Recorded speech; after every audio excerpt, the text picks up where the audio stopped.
Hey, good evening. Well, evening here in our little island of Bohol.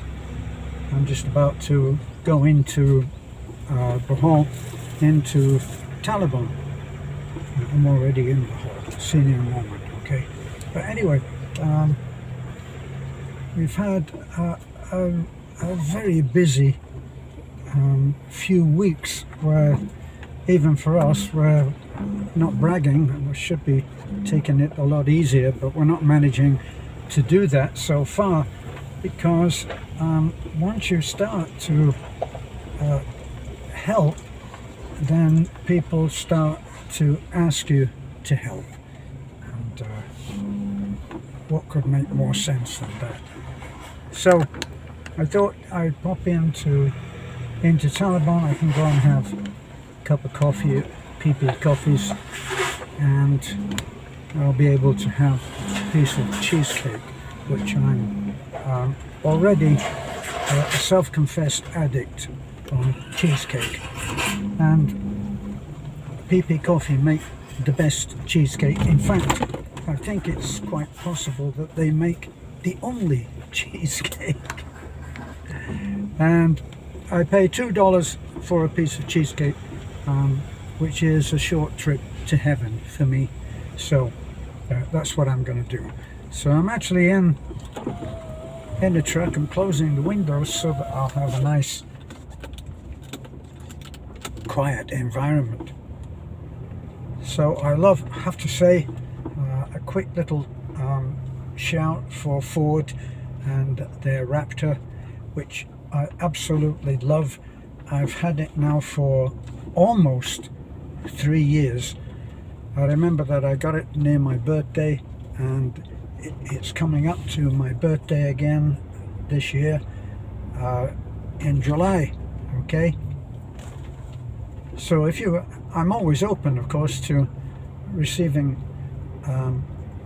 a Range Rover or a Land Rover, you know, like the farmers in the UK have. If you can fold it nicely and put it into a manila envelope, be careful how you fold it, because if what they found is that Rover, if they're folded badly and into a manila envelope, when they're unpacked, they won't start. What could be more troublesome than that? Well, I'm looking at a little boy who is making sure that he doesn't get run down. And he's looking at the black tail windows on the Raptor, and he doesn't know whether anybody's in it. So enough of that. I love my truck, and God, if you can still love a vehicle after you've had it for 3 years, that really says something about the vehicle, doesn't it? But anyway, our busy time, what was that, 2 or 3 weeks ago, we welcomed for an overnight stay, and the bums rush around. Some of the things that they've seen was Mickey and Dean, and they came, and we had a very enjoyable time with them, and then we saw them off, and we decided that we'd stay in, I think it was Amber. Don't expect me to be full of details about everything, you know, because I'm not really that detail oriented. If things get done, I'm quite happy to not know a great deal of what has been done. Yesterday was probably the best day that we've had, other than our 2 couples who visited. As I said, Mickey and Dean came, and we had a wonderful couple of days hosting them, with the promise that at some point in the future we would visit them in Fort Myers. Could be a long time because of the restrictions that they're imposing, which are, for my money, are bound to collapse eventually. So our next visitors was Rich and his lady. That was the, let me see, 3 days that they stayed, and they stayed at a nice hotel in Taliban, and we took them, also took them back to their hotel, and we managed to get a hotel room in the same hotel, which was, I believe, let me see, was that Henan or was it Bellevue? Now Bellevue, let me just say, as this obviously is a meandering,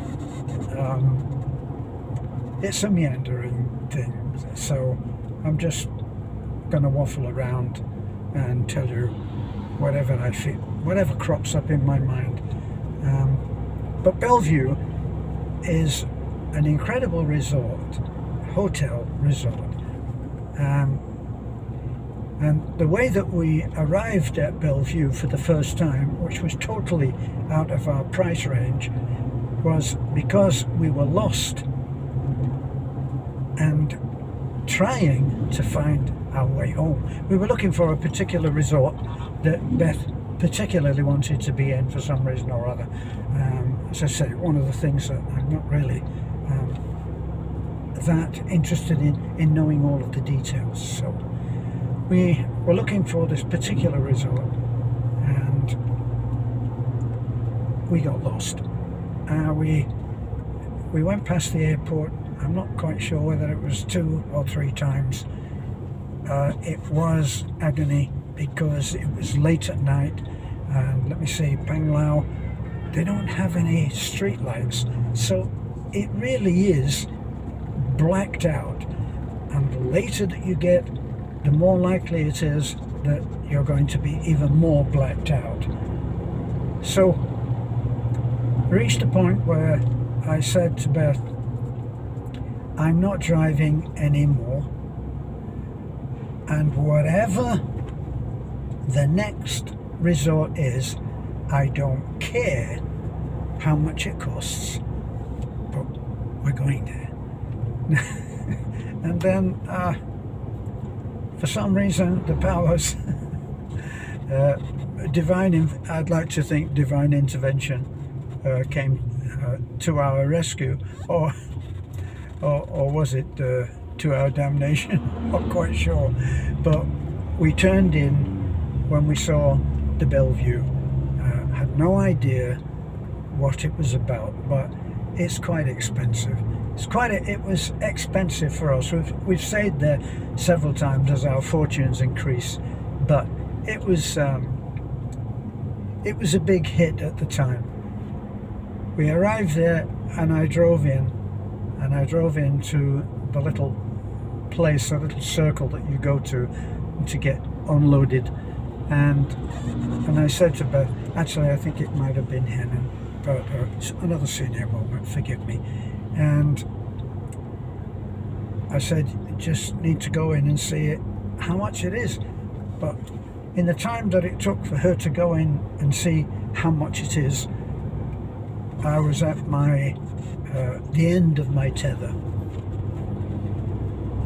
And when she came out, she said, they have a room, but I said, I don't want to hear it. We're staying. And it turned out for us to be a colossal amount, because back then there was no damnation from the quarantine madness, and so what happened was that they were charging their full prices. But we got a room. We loved having the unaccustomed luxury, and we stayed there. And so that was our introduction to paying better for a hotel room. Now, we also had the same experience when we were in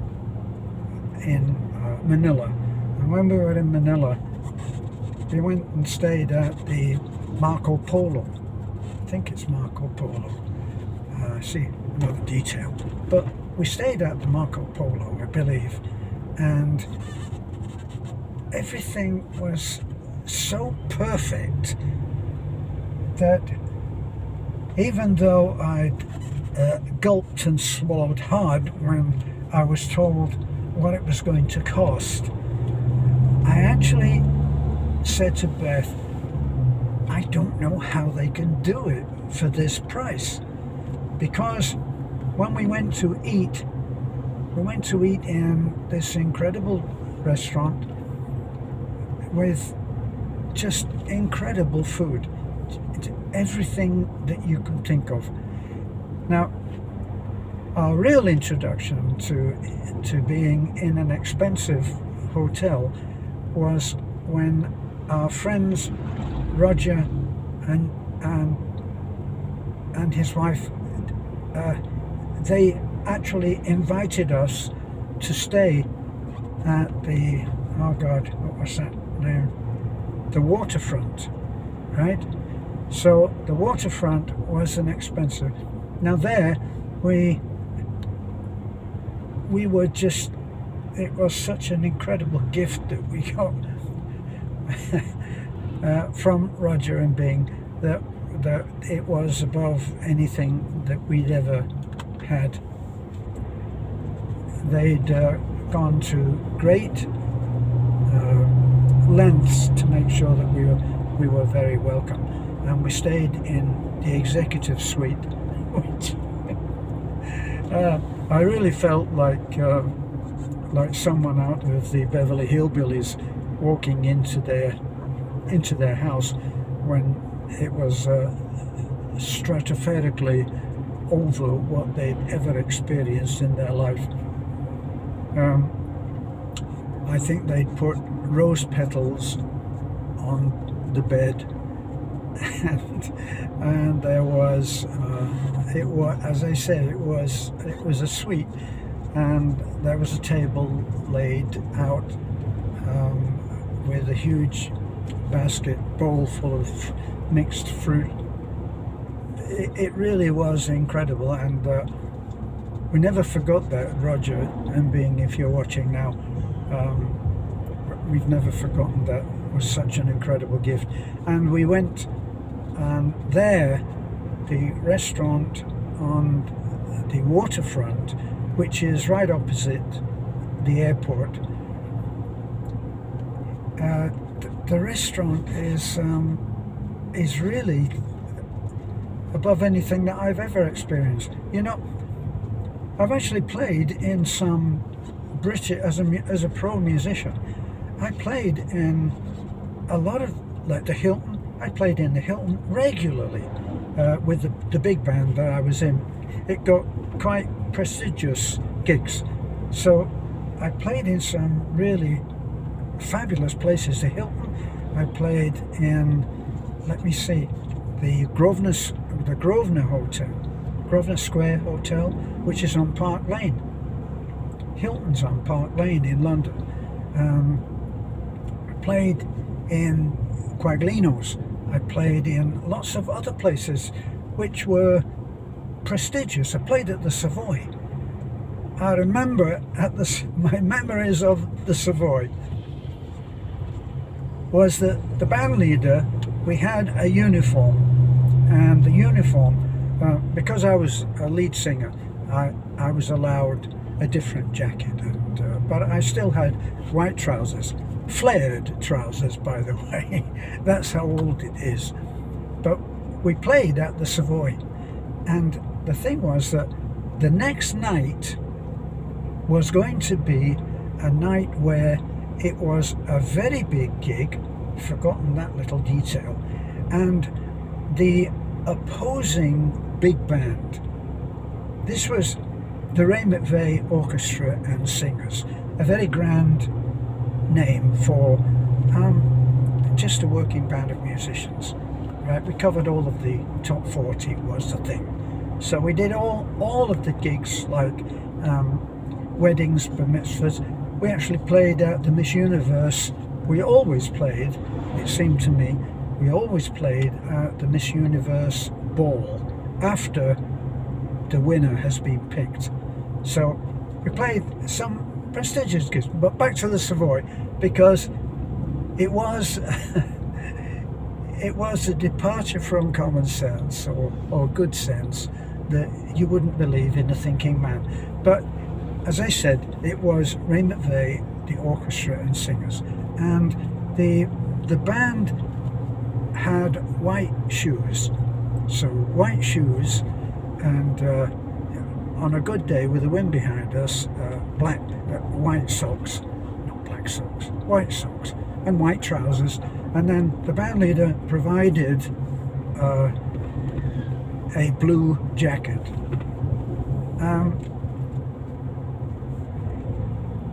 And he had said, he had mentioned this that the band the next day was going to be a band called the Johnny Howard Band, right? So the Johnny Howard Band was also going to be playing on the next gig. So in a fit of nerves and paranoia, the band leader said, I know what you guys are like, so I want your shoes. I want everybody give the shoes in at the end of the gig. So we're in the Savoy Hotel and he takes everybody's shoes. Now the thing is that most people didn't arrive at the gig dressed in white shoes. So they usually had a suit bag which they took their stuff out of and put them on. But my friend, the guitar player, Billy, who was such a wonderful guy, he was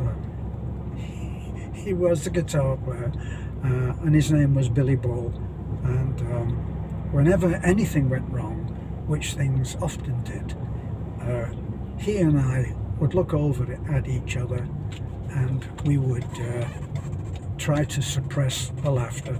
That's one of the things about, if I can just keep to the subject, I'll try and get back to where I was. So remind me, it was the Savoy.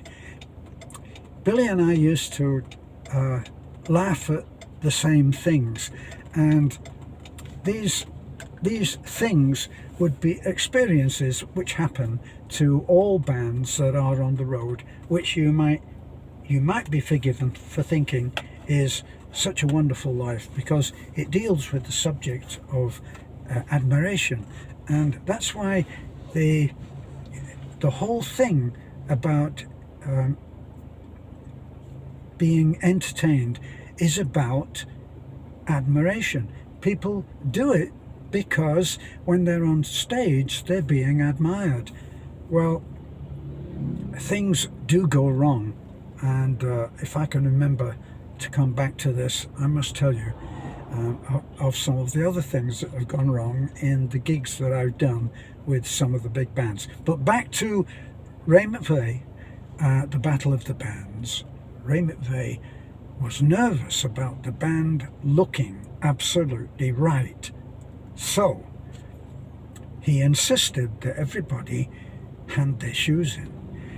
This didn't bother anybody except Billy Ball. And Billy Ball had the habit of wearing his white shoes to the gig. So there he is in the West End of London at a prestigious hotel. I mean, there was even a song, wasn't there, about that, Dancing at the Savoy. So this is, it's a huge glitzy place. So he approaches Ray and says, Ray, I promise I'll get my shoes and have them cleaned when I get home, and tomorrow they'll be fine. No, sorry, Billy, I just can't, I won't be able to relax, says Ray. So give me your shoes. What, Ray? There's a little problem there. I've come in my shoes, so I don't have any shoes to wear. Sorry, Billy, that's not really my problem. Give me your shoes. So standing Sorry, it's not my joke. It's a real life experience. Billy unlaces his shoes and hands them to Ray, and Ray says, "Thank you. I'll make sure that you get them back tomorrow for the gig, just in case the Johnny Howard band are looking better than us." Well, the only problem with that was you can't park close to the Savoy. London, even then, was a nightmare for parking. So very often we would all get there, and we'd have to get there early. Musicians, professional musicians, are very good on time, because if you're late on gigs, you don't get many chances, and they just simply won't book you again.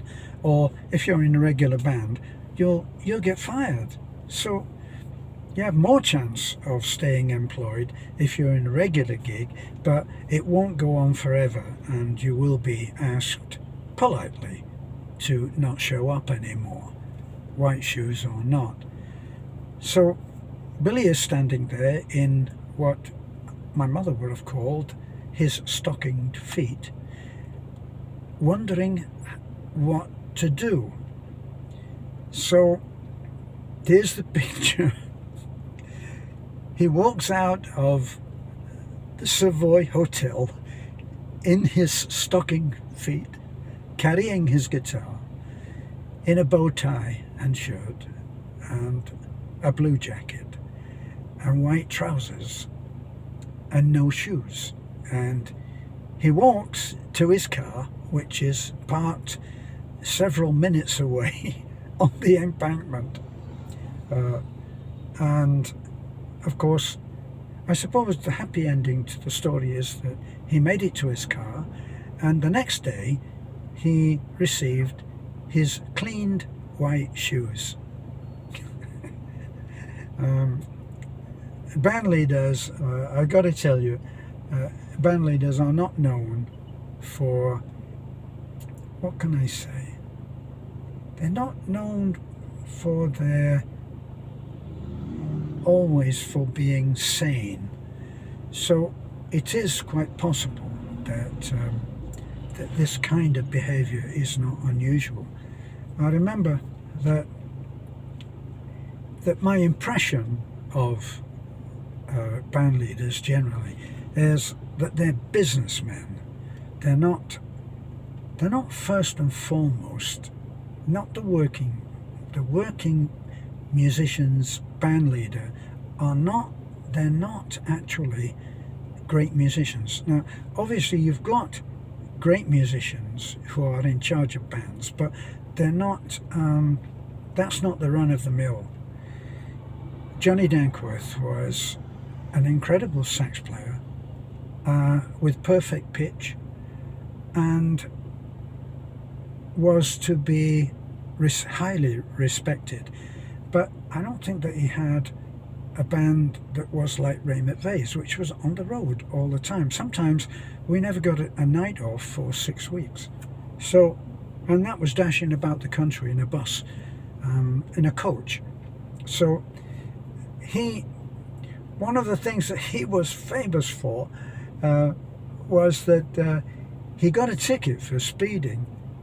And he actually appeared in court, and he fought the ticket, saying that he was not speeding, and he proved it, at least to the judge's satisfaction. He proved it by saying, and I'm only picking a note out of thin air, so don't say it wasn't E flat, okay? But someone with perfect pitch is attuned in some mysterious way. The brain is totally attuned to vibrations, and it knows the vibrations. Someone with perfect pitch, they may not know, oh, it's 213 per second for the note of, but he knows when it's not right. And Johnny Howard, he actually was able to say, no, I know that I was not, because the note of the engine in second gear is only attained at E flat. When the note of E flat tells me that I am still at 28 miles an hour in that gear. So I know beyond doubt, because I have perfect pitch. So Johnny Dankworth was actually a famous band leader, even for people who are not passionate about music, and he was a jazz player and a very, very good musician. So he won his case. He proved that because he had perfect pitch, he knew exactly what the speed of his car was in second gear at 28 miles an hour, which is below the speed limit, and he won his case. So one of those quirky little things. On the other side, which I'll tell you quickly, the other thing was that then band leaders generally are known of being very focused on their own problems, unlike the rest of us. And I'm just wondering, am I in the way for this man here? He's trying to do his job. I'll reverse a little.